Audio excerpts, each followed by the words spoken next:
And now, it's time for another Dice Tower review with Tom Vasel. Hey folks, today we're going to take a look at a game called Plunder from R&R Games. Now Plunder, which has this whole piratey theme to it and has pirates in it, is really a deduction game. And that has me interested because I really enjoy deduction games. Let's take a look.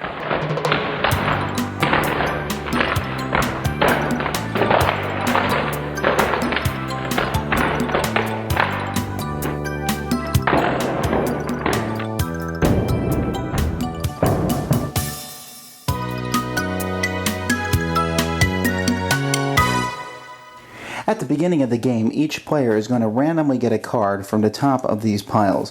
You're going to get it and you'll keep it secret. Now these three cards are going to basically tell you where your treasure is hidden. So you have like these, they're kind of, this is your trap that you have to guard your treasure. This is the sign to figure out where the treasure is, and this is the island on the map. So you basically have three numbers. So green 1, blue 3, and red 3. So you keep track of that. No one will have the exact same numbers. Each player is also going to be a pirate. So here I might be Sneaky Pete. I'm going to get crew cards equal to the number of players in the game. So if we're playing with the full complement of 6 players, I'll take 6 of these cards. And everyone looks at their secret cards that they have, and the game is ready to begin. Now at the beginning of a round, it's one player's turn, and there's 15 rounds in the game, although the game can end earlier. That person's going to turn over the top card of each of these stacks here. So here it's a 1, 5, and 6. Now they have the opportunity to turn over one more card if they like. So they can turn over, replace that with a 5. So here it's a 1, 1, 6. Now, the person who took the cards, who drew the cards, doesn't really participate in this round, but each other player in order must either say "I," which means they have one or more of these cards in their combination, or "Nay," which means they have none of those cards. So in this instance, I would have to say "I," because I have the green 1.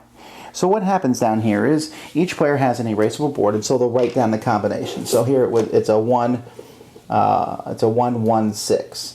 And they'll say, oh, Devil Dog Drake said no. Gasparilla is not in this game. Jenny Raven said no. One-Eye Jack said yes. And Salty Sal said yes. Okay? So you're going to keep track as each round goes by. Maybe next round the cards are 3, 3, 4.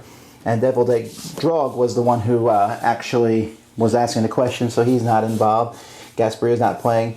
Jenny Raven says yes, no, and yes. And so you're using this information, and you can use this information over here to basically say, okay, let's see. I know that she doesn't have 1 because I have that, and she said she doesn't have 4 and 5, and you're using the different things to figure out who has the different cards. Now, at any point during the game, if I think I know a combination that somebody else has, I can take one of my crew cards and I can say, okay, I know he has a 3, 2, 5 combination. When that happens, I'm going to take that and put that in the treasure chest here. Other players will also be writing down solutions and putting them in that treasure chest. Now the game is going to end when either 15 rounds has ended with people asking the questions and the yes or no questions, or when everyone has used up their cards. At that point, you'll take the cards and you'll start going through them. So we turn this card over and say, does anybody have a 3, 2, 5 combination? If somebody doesn't, well then, whatever, the card's discarded. But if somebody does, I'm going to get points. The first person to find someone else's treasure will get 3 points. So I could put 3 here for finding someone else's treasure, then 2, then 1. When someone finds your treasure, you cross off the points here. So each time someone else finds your treasure. So let's say I found some other people's treasures.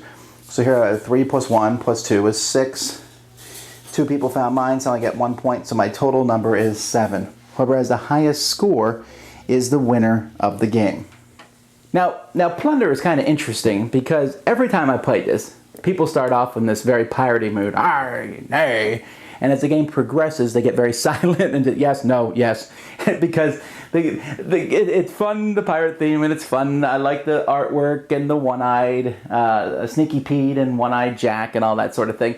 That's a cool way that comes together, but it's really a straight-up deduction game. Now, this is a medium-weight deduction game. It's not as heavy as maybe Sleuth, but it's a lot heavier than it looks. And it's certainly, I thought, oh, well, this is going to be pretty simple.